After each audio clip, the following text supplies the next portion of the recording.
All right. Zip it. Zip it. I missed you. I miss you too. Let's talk to the mic. Okay.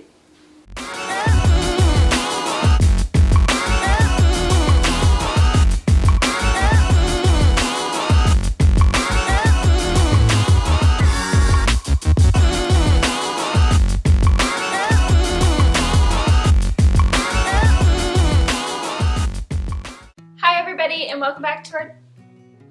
You started talking. Why are you talking in the video intro? We posted on Instagram and asked you guys what kind of video you would be interested in seeing, and we got a couple of responses about an IVF budget or how to finance and pay for IVF. So this is something that we want to do for you guys. We are in no means any experts. We're not even really any good at this. We just thought we'd share our experience because that is something that doesn't get talked about a lot, and I know it's a big factor when you're deciding to do a treatment like IVF.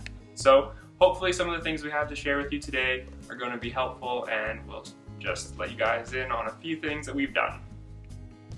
Alright, so now into some of our experience with financing for IVF.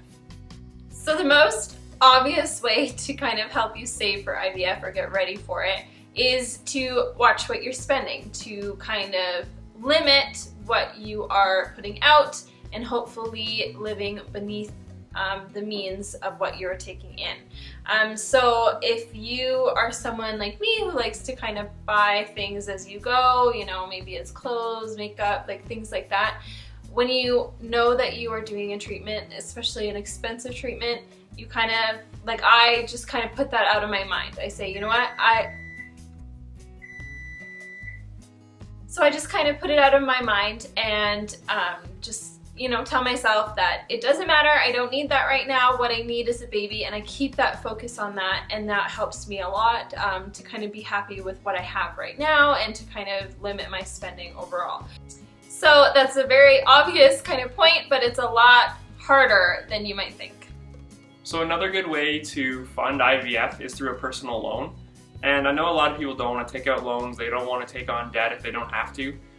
Sometimes, you know, in this situation and dealing with infertility, you almost do anything just to get a baby. So I'm sure at this point you're open to anything, and a personal loan, like a line of credit, which is what we got, is a really good way to do that, and they have a relatively low interest rate, so that does help in the long run with paying it back. So we use that when we purchase some of the vials of sperm, and what we have left over we're using for funding the IVF in a couple weeks. Just a portion.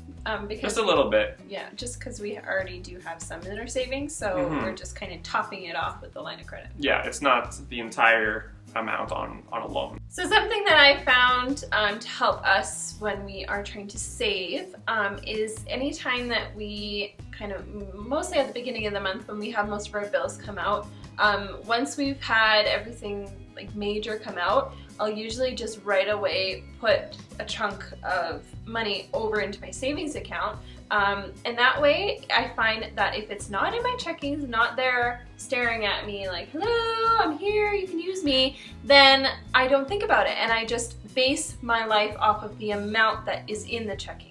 So even though I have all the money in the savings, I don't actually register that as usable income. But this savings account that we have is good because you can still enter it if you need to. So if, say, we have something big that's happening that we weren't foreseeing, we can easily take some money back out of the savings into the checkings.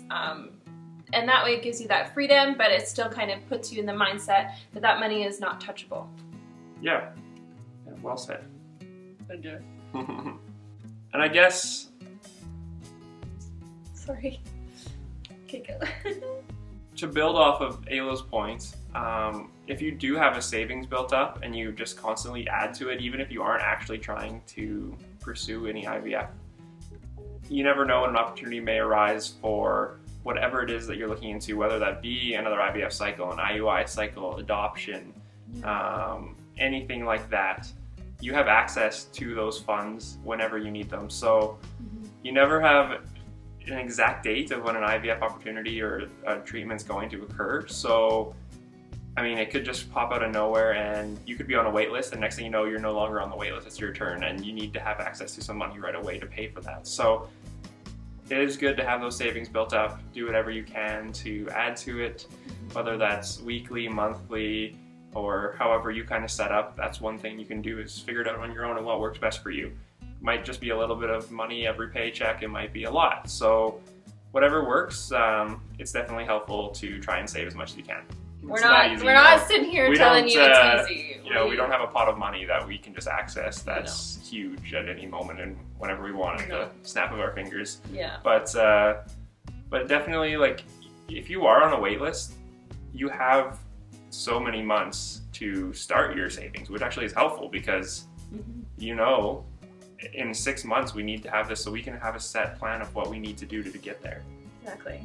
Sometimes if it just sprung on you, you're like scrambling to which is kind of how it was for us this time around, because we didn't actually expect it to happen. It was kind of just like all with my surgery and everything, it was all very fast. And thankfully we are always just putting money in the savings, like I said, because we know that there's always going to be some kind of expense with this fertility treatment, some version of it. So we just always are trying to have a little bit of a cushion. But yeah, like I said, it's not easy. No. So another really helpful item is to have insurance coverage. Now, sometimes this can be out of your control a bit, but in our case, I have coverage for all of the drugs that Ayla is going to be taking. I pretty much have 100% coverage for the IVF drugs, and now that's because we have such a great plan through my work, through my employer, and we didn't have that our first time around. So we've already had over $2,000 covered because Ayla has purchased some of her medication for this. So that was huge. And also, if you're not actually even sure if your coverage through your work covers anything, definitely call your clinic, ask them for the numbers, the drug identification numbers of whatever you might be taking, and look it up, because you'll be surprised at what is actually covered.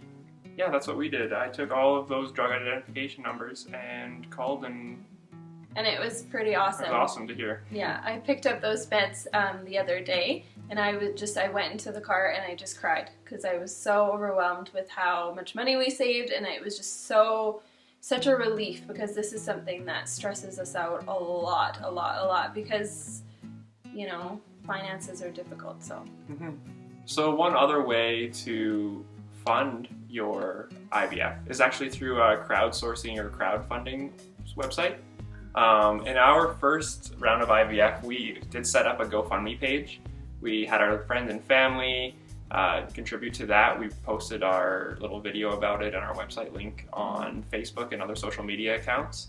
And that was really just to see, you know, who was out there wanting to help, because there's a lot of people who do want to help you, but they don't know how to approach asking you or providing you with money, because a lot of people, it's a kind of can be an awkward conversation. And I know even for yourselves and for us, asking others for money can be tough. And so it's a good way to allow people the option to choose, and without kind of shoving it in their face. So we were astounded by the help we got. Like, there were people that we had talked to a few times in high school that all of a sudden, you know, it was just amazing to see the compassion of others. And if that's something you're on the fence about right now, I urge you to try it. If you open it and you don't get much, well. It doesn't cost you anything to set it up. There is some money that they take just to run their site for every donation that you receive, but it's a really small amount. And if you do set it up, I would suggest, if you have like family and friends who you know are going to give you money, maybe ask them to give it to you directly versus through the site, because it does take a cut. It's like 8%, I believe. So yeah, just think about that. Yeah, it just gets you out there. Yeah, exactly. It really helps you reach out to those who you would never expect to donate. And we didn't end up using GoFundMe the second time because we just felt like it was so soon since our last attempt that we didn't want to have to ask everyone for money. And it just seemed like... It doesn't feel good, you know? Yeah, it doesn't feel too great. I mean, obviously there's always people out there who want to help no matter what the circumstance, but yeah, we just didn't go about that route this time. But that is another option for you guys, and it really can help you with getting your funding. So one thing that I have read about when I was doing researching before, but I haven't actually done myself, is that I've heard that you can contact your clinic and actually ask them if there are any donated meds in their pharmacy. Some people, because basically when you buy your meds, you have to buy things up front, and then you don't get to return them for money. It's just, you get what you get, and oh well. So some people will actually bring in their leftovers and donate them, and they will have them kind of sitting at the clinic available to be given to those who are in need. So it depends definitely where you are, if your clinic does that even, I'm not sure, but it's something to definitely look into if that could help you out. Do it. Okay, so I hope you enjoyed those points that we shared with you. If you have any questions about anything in today's video, please leave a comment down below. We'll hopefully... I thought of one more thing. Oh, okay, we're gonna let Ayla This is share. important. Sharing time. Okay, sorry. So I'm so sorry. I love you. Oh, okay, so this isn't something that we are able to do this time around, but our first IVF, we actually did get a significant amount of help. We did. From a grant. We got... I think it was like $5,000 or $6,000. We got $5,000 granted to us from an organization called Generations of Hope. And they are based in our city, and they kind of offer financial help to people going through fertility treatments. You can only get it once. You have to fill out an application and kind of explain your situation, your finances, etc. Meet a criteria. Yep. But if you're where you are, if they have something like that, like ask your nurses at your clinic, ask around and see if there is anything like that, because that was huge for us. Yeah, that's the only way we got it done the first time. That was enormous for us. That I remember getting the letter saying we were approved, and I just fell to the ground because that is huge. So definitely do your research as much as you can, because there are a lot of wonderful people out there that are hoping and rooting for you and can possibly provide something like that. So anyways, Baby Bear, you may continue the closing. All right guys, well, we're gonna actually end the video this time, and please give this video a thumbs up if you liked it, leave a comment, and we will see you in the next video. Bye! See you later. Yeah! Ready? What are you trying to do? If you can avoid it, don't use. I can't.